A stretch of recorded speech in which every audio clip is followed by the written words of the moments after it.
Olá, gente, esse é o programa Rema, aqui pela TV Evangelizar.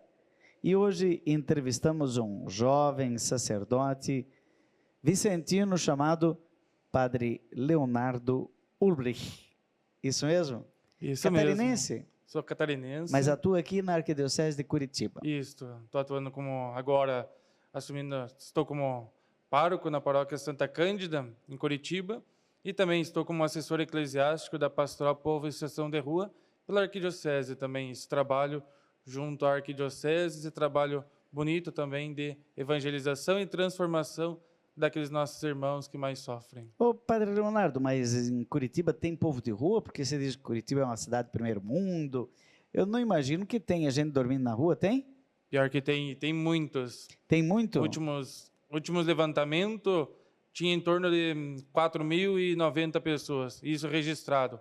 A gente acredita que tem mais de 5.000 pessoas, infelizmente, em situação de rua, nos bairros, no centro da nossa cidade de Curitiba. E você acompanha esse povo pastoralmente? Você é um pastor do povo de rua, seria isso? Sim, sim. Eu acompanho com a articulação, com a coordenação diocesana, também leigos, que estão em várias paróquias nossas, que fazem o trabalho já nos seus grupos, na sua base, com os grupos, para atender essa população em situação de rua. Existe uma pastoral do povo de rua? Isso existe, uma pastoral do povo em situação de rua da nossa arquidiocese. Leigos, leigas, como que é? Leigos e leigas, diáconos, padres também.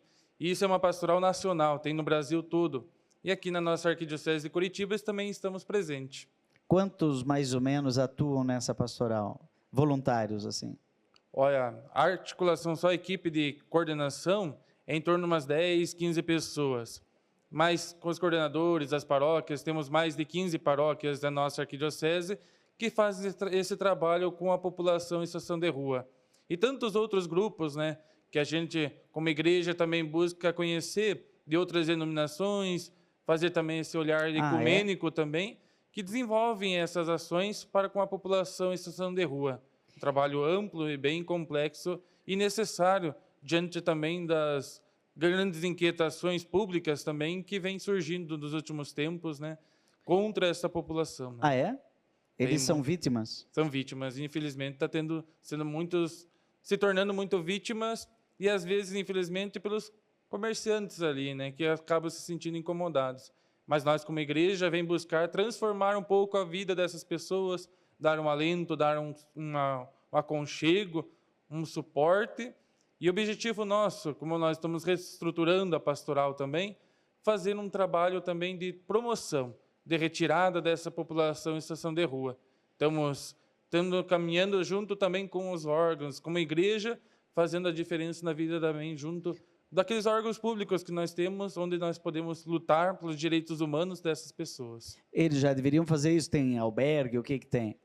Olha, a prefeitura, ela disponibiliza agora vários espaços, tanto para refeições como para pernoite, que a FAS, né, ela faz um trabalho, é uma função do poder público, mas ainda, diante da demanda da quantidade da população, ela não consegue ainda abranger toda a necessidade que precisa, né? Mas é um trabalho que é construtivo e que vamos buscar transformar.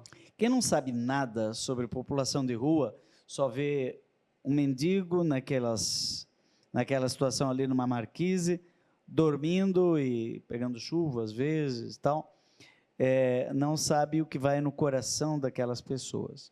Você, como padre jovem, você nasceu em 1997. Quando você já nasceu, eu já era padre há 5 anos, não é? Você tem 1 ano de padre, eu tenho 33 anos de padre. Quando você faz a sua pastoral com esse pessoal, você conhece a vida deles? Você sabe o nome deles? Como é que é? Se eu perguntar assim, o nome de 5 moradores de rua com quem você acompanhou, você conhece pessoalmente? Ou a pastoral só trabalha genericamente, o tirar e mandar para o albergue? Como é que é? Você conhece as pessoas? São paroquianos, não, né? São ovelhas desse pastor chamado Leonardo? Sim, sim. Eu conheço muitos, né, que a gente, por nome, eu tenho dificuldade para registrar, né, os nomes. mas a gente tem um contato muito carinho por eles, né? Quando a gente vai para a rua, quando a gente acolhe, quando a gente vai levar o alimento, a atenção, deixar eles ouvir ele, né? É importantíssimo isso, você deixar eles falar. E eles Diante dos falam. anseios, falam. E eles têm os anseios, têm as dificuldades. E são tantas as situações que eles enfrentam ali, e foram tantas situações que levaram eles para estar em situação de rua, questão familiar, muitas das vezes, pessoas que vêm de outras regiões, de outros lugares, de outros países, que também temos Tem também? migrantes também em situação de rua, e que vieram para tentar uma oportunidade de vida aqui em Curitiba e não conseguiram. E aí não conseguiram um lugar para morar, para residir, e às vezes vai para a rua e ali encontra a droga, encontra os vícios, e ali a pessoa, infelizmente, vai se perdendo.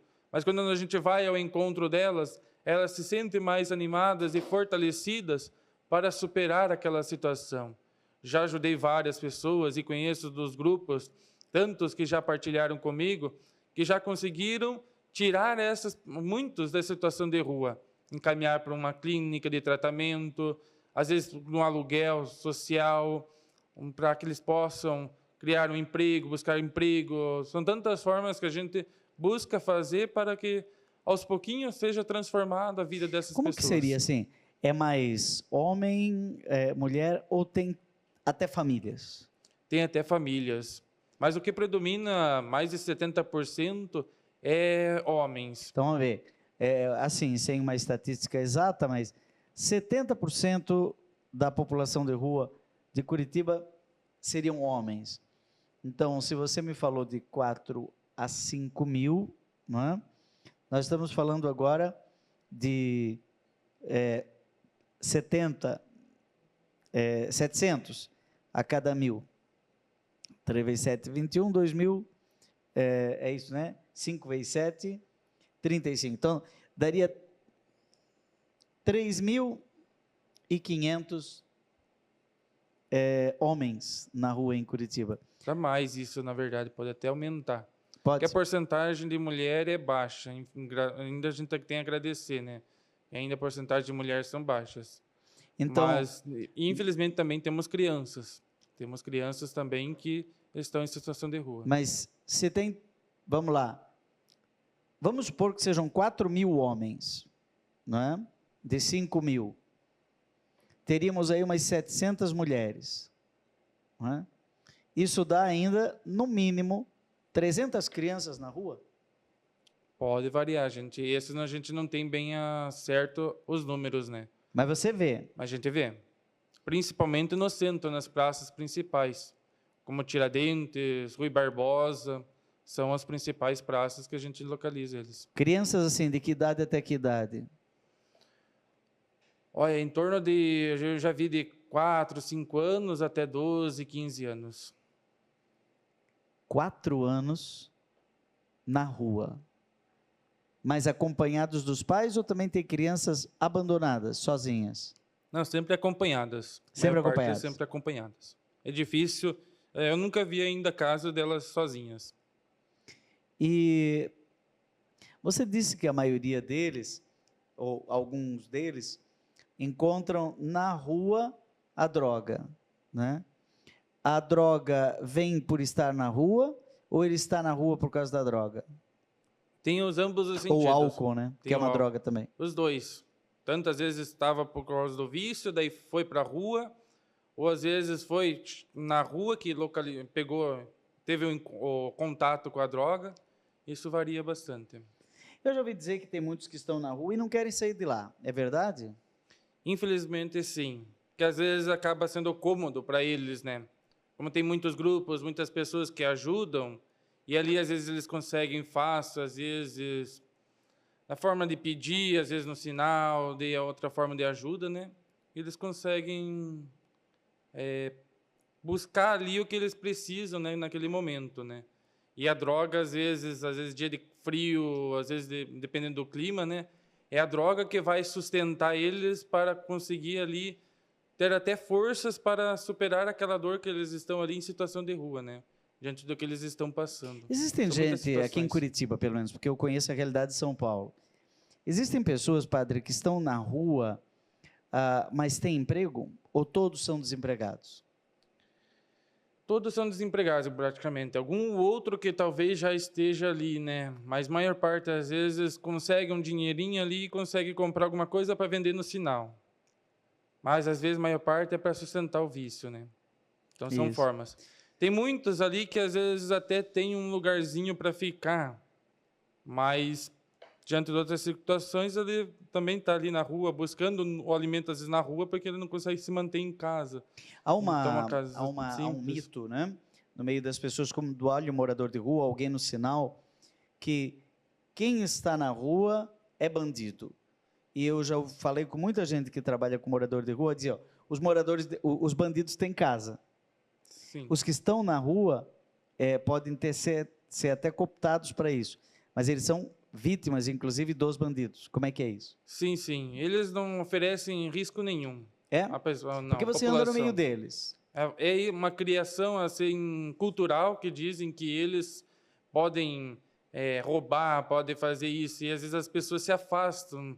Às vezes até quando está um irmão nosso em situação de rua ali de um lado, às vezes a pessoa cruza para o outro lado para não passar diante dele. Então tem muito essa questão da exclusão, né? Mas é um trabalho que a gente também está buscando de voltar um olhar, valorizar essas pessoas, né? E tirar elas da invisibilidade. A maior parte eles estão invisíveis nas ruas. Isso que eu ia essa perguntar. invisibilidade é por causa, às vezes, até que as pessoas têm medo deles, né? Mas não deve ter medo deles. Eles se sentem e ressentem de ser invisíveis? Sentem, muitos relatam isso, da invisibilidade. E quando nós vamos ao encontro deles, damos atenção, damos carinho, levamos algo para dar o alento para eles, eles se sentem mais fortes para superar a situação que Ele estão. se sente surpreso quando um padre chega, padre jovem como você, 1 ano de padre, chega ali, se abaixa, certamente você não vai pedir para ele ficar de pé, você se abaixa, não é? Sim. E você conversa com ele sentado na calçada, o que ele está fazendo aqui? Sim. Ele surpreende? Se surpreendem. E eles já me conhecem, a maior parte desses que estão em situação de rua, já há uns 4, 5 anos. Desde quando eu era seminarista, teologia, como diácono, já faço esse trabalho com eles, né? Então, há pouco, quando me ordenei padre, fui para os primeiros momentos na rua, falei que era padre, nossa vida. E eles, quando eu passo na rua, às vezes no centro, ali principalmente na Tiradentes, onde eu mais busco estar ali com eles me reconhecem, vêm ao meu encontro, pedem nome? ajuda, sabem o meu nome. Às vezes eu não conheço o nome deles, mas eles conhecem o meu nome. E te reconhece como uma espécie de pastor que vai em busca da ovelha que se perdeu? Tipo assim, ele diz, ao nosso padre. Sim. Porque tem muito padre, se eu passar lá, eu não trabalho com morador de rua, eles vão dizer, oi padre, mas quando ele te olha, ele reconhece que é alguém que pode, que está dedicado a ele te reconhece como, não só como padre, mas como pastor do povo da rua? Sim, sim, também. Eu busco sempre estar com eles, né? Mas diante também dos compromissos outros que eu também assumo, né? Não consigo estar, mas quando eu estou, eles se sentem muito acolhidos por mim. Já fiz muita coisa por eles, eles percebem, né? Como o Dia Mundial dos Pobres, 2 anos seguidos já, então eu coordenando a nível da arquidiocese também, dias muito especiais para eles, e ali eles se sentem fortalecidos. Eu tive a experiência do último ano, Dia Mundial dos Pobres, também com aquele convite, né, do Papa Francisco, né, da oração, do encontro com o Senhor, né, com Deus, e busquei fazer essa provocação, essa reflexão com eles no encontro, mais de 300 reunidos num salão, tivemos no espaço da Faculdade Vicentina, e ali, eles depois, outros dias seguintes, ali, eu passando na rua, padre, que maravilha foi aquilo lá me tocou no meu coração, e eu estou sentindo a necessidade de sair da situação que eu estou. Pouquinho, um ou outro que a gente consegue transformar o coração, a vida, isso é muito. É Deus que também nos conduz nessa Muito bem, missão. gente. Estamos aqui com esse programa Rema, buscando uma direção, e Padre Leonardo, jovem sacerdote vicentino, está mostrando direção para tantas pessoas perdidas em situação de rua. Nós vamos conversar um pouquinho mais sobre a maravilha dessa pastoral desconhecida, deste povo invisível que está na rua. Vamos fazer um intervalo e voltamos já. Não perca mais nenhum vídeo da TV Evangelizar. Inscreva-se agora. Estamos de volta com o programa Rema. Hoje entrevistando o pastor do Povo de Rua da Arquidiocese de Curitiba, da congregação vicentina. Nós vamos já saber um pouquinho mais sobre o que é isso. Ele é o padre Leonardo Ulbrich, de origem alemã, lá de Mafra, em Santa Catarina, mas que trabalha em Curitiba. Você foi ordenado sacerdote na congregação, você se reconhece como vicentino, não é? Vicentino. É uma congregação? Como que é? Isso, é uma congregação, né? O nosso fundador é São Vicente de Paulo, natural da França. Ele criou a congregação diante também de um chamado, de um apelo também do povo na época na França, né? São dois fatos que marcaram a vida dele, também de transformou. Primeiro foi no dia de 25 de janeiro de 1617, o ano que a gente é a data caritativa da nossa fundação, que São Vicente de Paulo fez o Sermão da Missão.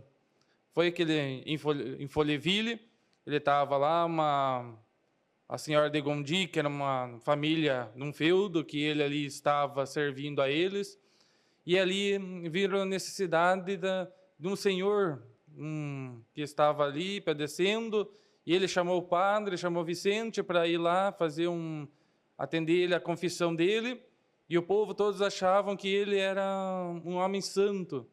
E quando o Vicente ouviu a sua confissão, ele sentiu a necessidade de fazer um sermão.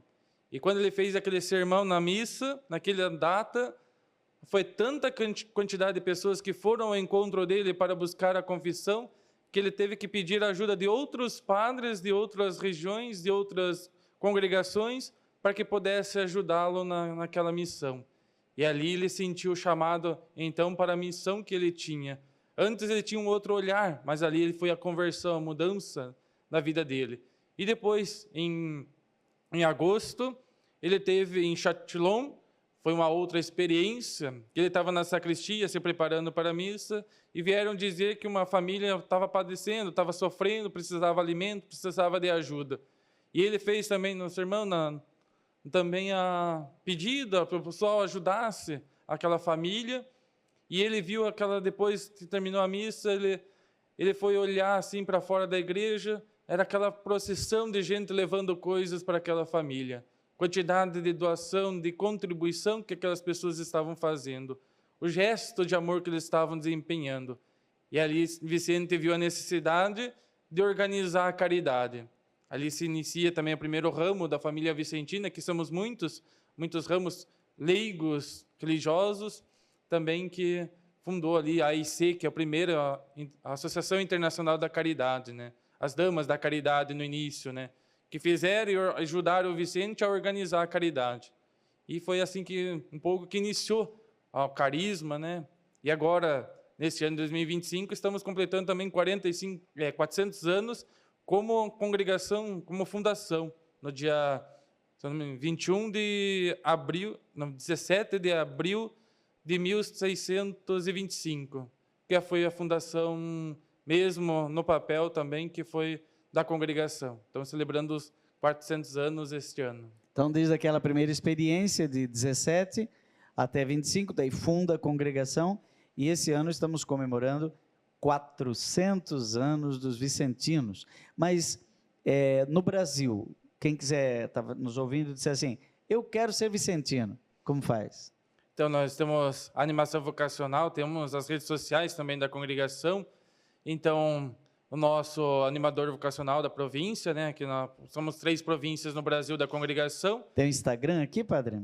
Já vou, você vai ganhar mais um seguidor agora. Qual que é o Instagram de vocês como congregação? É Vicentinos? SAVE, Animação Vocacional Vicentina. Que também hoje e agora, quem está conduzindo, né, para os novos, né, que possam se juntar a nós nesse carisma também tão belo, também que São Vicente nos criou. Pode entrar em contato pelas redes sociais também. Temos a página, temos Facebook também da congregação, também da província do Sul, também temos uma página que pode estar também se inserindo e conhecendo. Aqui tem o SVP, que são os vicentinos, né? Vicentinos Aí são os leigos. leigos, né? Lar dos Vicentinos, Vicentinos Jovens, Colégio Vicentino Oficial, e tem o Vicentinos CR. Eu acho que é esse, Congregação Vicentina? Não. Não. Congregatio Missiones. Acho que é, né? Isso deve ser da Global, temos da CM Global, tem as páginas também a nível tá. internacional, que a nossa congregação já está em quase 100 países presente. 100 Então, países? 100 E no países. Brasil vocês são quantos? Somos 3 províncias no Brasil. São 3, a província do Sul, que é aqui em Curitiba. Você pega os participa 3 dessa? Sou dessa. E daí tem a província do Rio, que é Rio de Janeiro e o Sudeste, o Centro-Oeste, que eles têm a missão. E temos a do Nordeste, que é Fortaleza, e daí o Norte e Nordeste. Mais ou lá menos que eles quantos acompanham. vicentinos no Brasil, da congregação? Estamos em torno de uns 100, 150, 200. Das 3 províncias? Isso. Nós temos padres e irmãos também, né? Irmãos também. Uhum. E vocês têm alguma relação com os que a gente conhece por vicentinos, da Conferência de São Vicente? Sim, sim. A Conferência São Vicente de Paulo, né, que é a maior associação de leigos, né, do mundo que temos, que foi fundada por Federico Zanan, que ele também, uma irmã vicentina, que temos o ramo feminino também da congregação, as Filhas da Caridade. Lá na França também, ele em diálogo com aquela irmã, sentindo a necessidade dele e os seus colegas de fazer algo pelas famílias lá carentes, e ele começou a visitar, começou a pedir ajuda, e ali foi formando essa conferência, a Sociedade de São Vicente de Paulo, também que está espalhado por muitos países. E o Brasil é o principal, é o lugar que maior número tem de vicentinos do mundo. O nosso fundador, Padre Deon, que está completando 100 anos da morte dele esse ano, ele que nos inspira aqui a fazer, por exemplo, essa Biblioteca do Coração, a editora do Sagrado Coração de Jesus. Ele era, na juventude, quando estava estudando em Paris, lá pelos idos de 1850, por aí assim, 1855, ele era vicentino, mas era da Conferência de São Vicente. Né? E eu fiz uma música para São Vicente. Eu estou curioso para saber, você nunca me viu, né? Eu nunca te vi, se você conhece a música. Você não conhece a minha música de São Vicente, né? Ou conhece? Estou vendo aqui a letra para não falar bobagem. Talvez já tenha ouvido falar. Talvez. Vamos ver. Agora, curioso, eu vou cantar pela primeira vez o meu hino a São Vicente para um vicentino. Olha aqui. Vamos ver se... Outro dia até eu dei uma palestra em São José dos Campos, para vicentinos, né?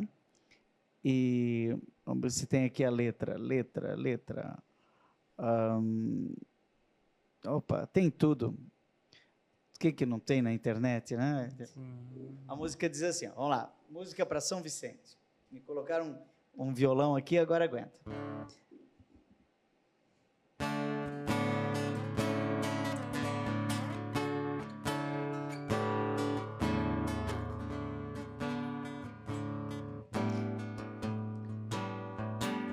São Vicente, amigo dos pobres, amigo da gente, amigo de Deus.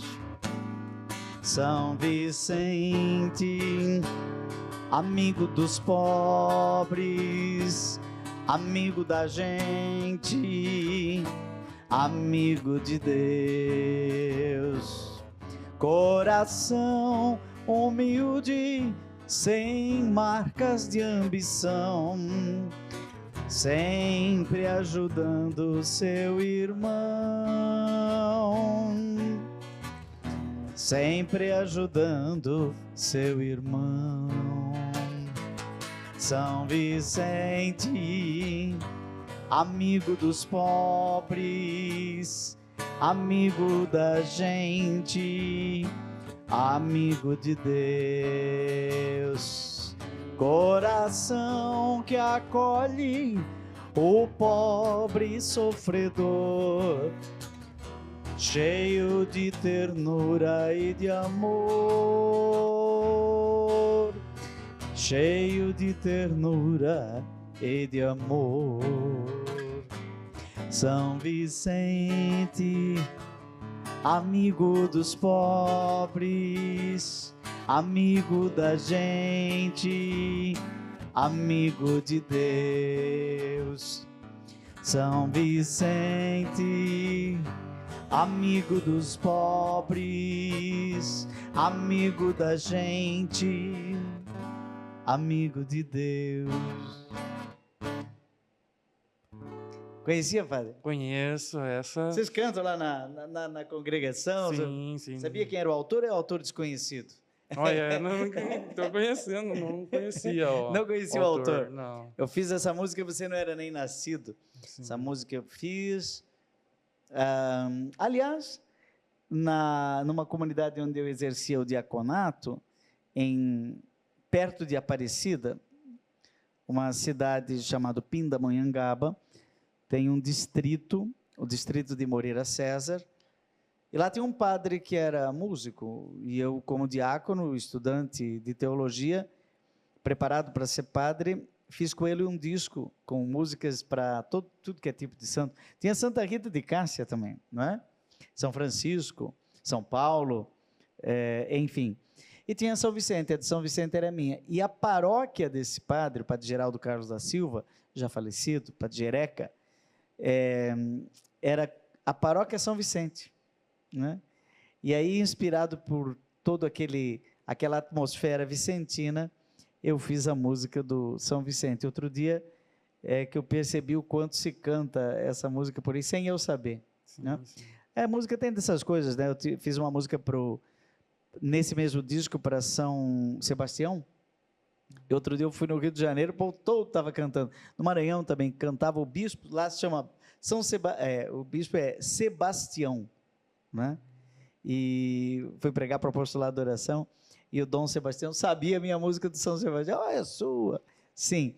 Mas me conta, padre, você é vicentino e trabalha com o povo de rua. Tudo a ver, não é? Sim, sim, é todo o nosso carisma, né?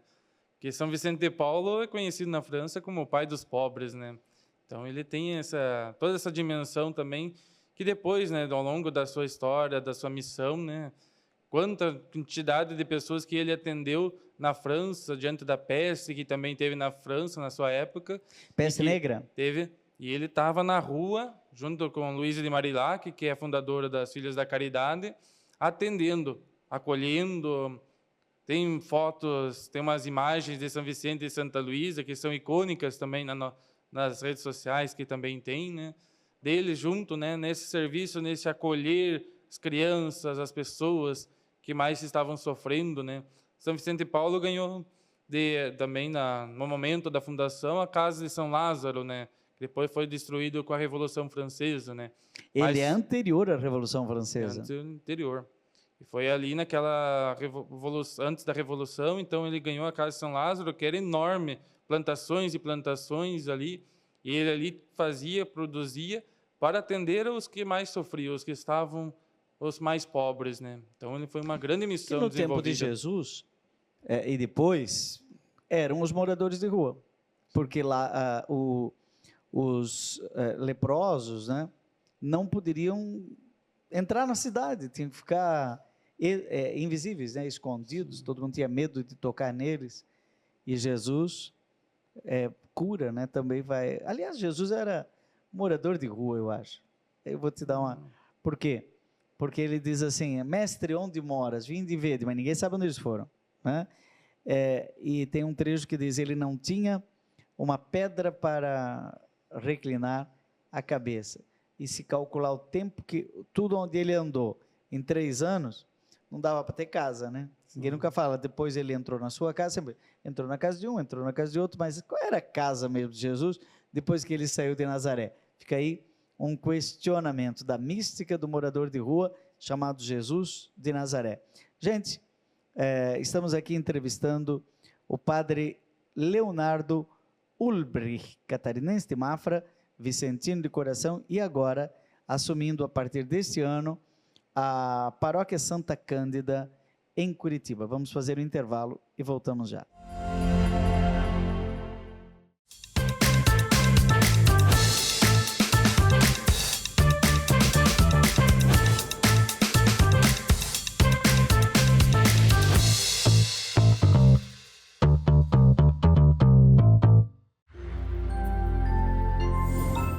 Estamos de volta com o programa Rema, aqui pela TV Evangelizar.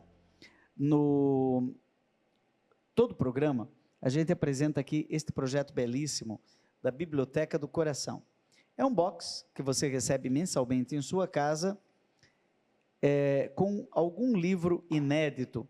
Este ano estamos publicando a cada mês um livro de Léon Déon, esse autor francês que tem dezenas de obras de espiritualidade, que está completando 100 anos de sua morte. O livro é pela primeira vez publicado no Brasil, mas não duvide, é uma obra belíssima e atual. Vida de Amor, como mergulhar nos mistérios do coração de Deus. É a Biblioteca do Coração de Jesus, não é? A Biblioteca do Coração. Você pode ligar para este celular que está aparecendo aí na sua tela, ou mesmo entrar no nosso site, editorescj.com.br, e se inscrever, e mensalmente você receberá na sua casa. Estamos entrevistando o Padre Leonardo Ulbrich. Padre, agora você ficou padre. Você é um padre novinho em folha, 10 de fevereiro de 2024. Você fez boa parte da sua formação na pandemia, não é? Também. E você foi ordenado e vai trabalhar começou a trabalhar como vigário paroquial e já virou pároco agora? Que rápido? Pois então, né? É uma confiança também da província, né? Dos padres da província, da congregação, né? Dessa missão também junto à paróquia Santa Cândida, estava como vigário lá e agora como pároco, né? Nessa nova missão, né? E o pároco, para onde foi? Ele foi para a formação, né? Ele foi nos ajudar no seminário, né? Da nossa congregação. E você fica sozinho ou vai ter um vigário paroquial? Vamos ter vigários paroquiais também. Vigários? Vigários. Ué, mas não imagino que tem algum mais novo do que você. Não, vão ser mais velhos. Então. Como é que são os seus vigários? Os vigários são já experientes? Como é que é? São mais experientes, sim, já. Tá certo. E, assim, alguém que está nos ouvindo diz assim, gostei do trabalho desse padre, sempre ouvi falar de São Vicente, nem imaginava que tinha uma congregação de vicentinos. Quando vocês dizem o carisma para alguém que vai entrar, resumidamente, qual é o carisma vicentino? O carisma vicentino, como São Vicente de Paulo, né, é o serviço aos pobres, mas também a formação do clero. A gente também tem esse olhar que São Vicente de Paulo também criou, na época que ele precisava que os padres estivessem bem formados também, que ele via que os padres não estavam bem formados, necessitava de algo. Então ele criou as conferências de terças-feiras, onde reunia os padres, os bispos, o clero, e ele dava as formações, dava as conferências, e eram catequeses longas, que temos livros e livros também contando um pouco desses encontros que ele teve, né? Que São Vicente não queria que registrasse nada, mas os outros padres, junto com eles, pegavam escondidos e registravam tudo o que ele dizia, né? Padre Leonardo, tem uma música que eu gosto, mas não gosto. Por que eu gosto dela? Porque ela realmente é tudo que você faz, está traduzido nessa canção. Vou até pegar o violão, porque essa é uma música, eu acho que o original nem é português, nem é brasileiro, né? Seu nome é Jesus Cristo e passa fome, e vive pela beira das calçadas, e a gente quando vê, passa adiante, às vezes para chegar depressa à igreja. Conhece, né? Conheço. E aí, essa é a parte que eu gosto, né? Por quê? Ali naquela rua, você falou da praça ali, que você vai muito quando... Tiradentes, ali praça, da catedral, Tiradentes, né? tá. Você para e se aproxima dele, começa a conversar. Essa é a sua pastoral. E aí, quando você está ali conversando, você vê que tem pessoas que... Você me disse aqui antes, no outro bloco, que tem gente que muda de calçada, né? Ou seja, prefere evitar ou não ver, ou até ter algum olhar de preconceito, né? E você deve pensar assim: se aquela pessoa que mudou de calçada imaginasse que aqui embaixo desse cobertor está Jesus, ela viria acolher Jesus, abraçar Jesus, socorrer Jesus. Porque ele disse: lembra quando você me tirou da rua, quando você me deu comida, quando você me socorreu? Era eu que estava lá. Não era o José, o Luiz, o Antônio, a Henriqueta, né? Não era aquela criança, era Jesus presente nos pobres. E aí ele diz: aqueles que acolherem os pobres venham para o reino dos céus. Aqueles que não têm essa sensibilidade vão para o inferno. Jesus é muito claro, está em Mateus 25, né? E o refrão, por isso eu não gosto do refrão, né? Eu quero mudar o refrão dessa música, né? Porque ele é um passaporte para o inferno. Entre nós está e não o conhecemos, entre nós está e nós o desprezamos. Só que você faz o contrário, né? Você, na prática, na sua vida e na pastoral do povo de rua, você faz assim: entre nós está e nós o conhecemos, entre nós está e não o desprezamos. Que o autor me permita, né, mudar, porque a sua mística, me parece, por tudo que você falou aqui, sendo tão jovem, é reconhecer Jesus naquele pobre. Como é que é isso? De não ser simplesmente um assistente social, um padre que socorre, dá comida, atenção, ou é alguém que vai ali e tem o olhar de São Vicente? Não é um pobre, é Jesus. Como é que é essa mística? É uma grandeza muito, muito grande, né? É uma mística que às vezes nem eu, nesse trabalho profundo, né, consegue compreender, né? Julga que é Deus que me conduz também nesta missão, né? E vejo que tantas pessoas que estão também fazendo esse trabalho, é muito gratificante. E quando as pessoas, a gente vai ao encontro deles, acolhe, se sentem transformados, fortalecidos, e se sentem essa necessidade de sair da situação, é uma grandeza muito grande. E trago também novamente uma frase de São Vicente de Paulo, que lhe diz: se 10 vezes irem aos pobres, 10 vezes encontrarão a Deus. Quer dizer, ou a outra frase que ele disse: trocar Deus por Deus. Se ajudar aquele que mais está precisando, aquele que veio ao teu encontro, precisou da tua ajuda, mesmo que às vezes você está a caminho da igreja, mas ali você está servindo aquele irmão. A música está servindo diz, né? a Jesus às Cristo vezes, mesmo. para chegar depressa à igreja, ele quer encontrar Jesus na Eucaristia, mas não lembra de encontrar Jesus na carestia. Isso mesmo. No meio do caminho tem Jesus caído na calçada, na carestia, e ele está apressado para receber a Eucaristia. Sim. Você é padre, você celebra a missa, né? Você percebe que há uma dimensão eucarística no povo de rua? Que você não vai simplesmente como pronto-socorro, não é? Mas você vai como alguém, poderia ir até paramentado, não é? Alguém veio aqui outro dia, me falou que trabalha, acho que não sei se é da Aliança de Misericórdia, que uma das coisas que eles gostam de fazer é levar a Eucaristia para o povo que está na Eucaristia, levar o Santíssimo em procissão, né? O corpo de Cristo ao corpo de Cristo, o corpo de Cristo transfigurado para o corpo de Cristo desfigurado. Não dá para desligar as duas coisas do céu e da terra, né, padre? Não. É uma dimensão que uma completa a outra, né? E esse gesto de caridade, de transformação, de ajuda, que devemos buscar cultivar e viver, né? É nessa atitude que a gente vai desenvolver que vamos mostrar esse olhar de Deus para as pessoas que muitos excluem, afastam-se, distanciam porque não conseguem compreender esta grandeza que o próprio Evangelho, o próprio Cristo nos mostrou. Ele que mesmo se abaixou, aqueles que estavam às margens, estavam excluídos, e resgatou a dignidade, resgatou a vida daquelas pessoas, né? Quantos, né, que Jesus realizou isso, né? Das suas enfermidades, seus sofrimentos, suas cegueiras, né? E que Jesus resgatou. E a mesma atitude minha, mas também dos outros que fazem esse trabalho com a população em situação de rua, com esses nossos irmãos e irmãs nossos que padecem, que necessitam, que fazem a diferença, né? É um caminho de... Você é padre do povo de rua. Você já chegou a atender a confissão deles? Ainda não cheguei em nenhuma, já. Ainda não. Mas quando a gente se E aproxima... unção dos enfermos? Ainda também não.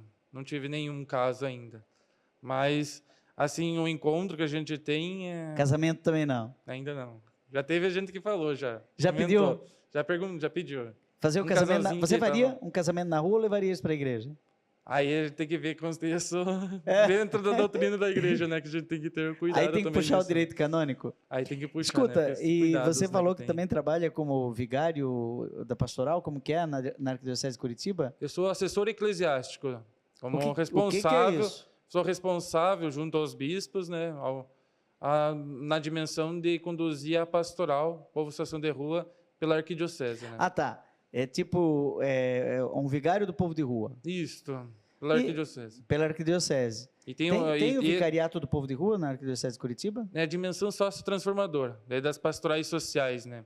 Aí tem uma comitiva, uma coordenação com os coordenadores das pastorais sociais, né? E cada uma das pastorais sociais tem um padre, tem um diácono referencial, né? Que vai Porque conduzindo e orientando. na Né? Arquidiocese de São Paulo foi instituído o vicariato do povo de rua. Tem um vigário sacerdotal. No caso é o padre Júlio Lancelotti, lá, né? Faz um trabalho muito parecido com esse que você está descrevendo aqui. E eu estou vendo que você está cheio de trabalho, né? Sim. Santa Cândida tem alguma coisa a ver com os vicentinos? É uma paróquia nossa, que nós Sim. administramos, né? Da arquidiocese. Mas não que a santa seja uma santa, porque Não, tem não. outros santos na congregação de vocês, não é só São Vicente, né? Não, Santa Luísa de Marilac. Santa Luísa de Marilac, vamos lá. E a lista é grande. Ó, Temos muitos. essa pergunta eu muitos não queria santos. ter feito, porque o nosso fundador está penando para ficar santo. Nós temos um outro que é beato, né? O Padre nem é beato ainda, né? E vocês têm uma lista desde 1625, né? É 1660, né? Quando São Vicente de Paulo faleceu, né?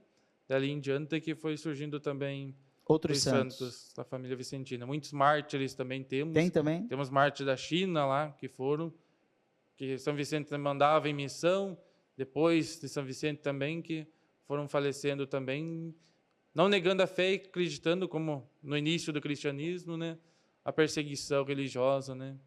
Então, que também temos muitos mártires da congregação também, da família vicentina. Algumas pessoas que estão nos ouvindo, em todo o Brasil, né, talvez gostariam de começar a pastoral do povo de rua lá na sua paróquia, ou integrar aqui em Curitiba. Como é que começa? Uma diocese, por exemplo, que não tenha essa pastoral.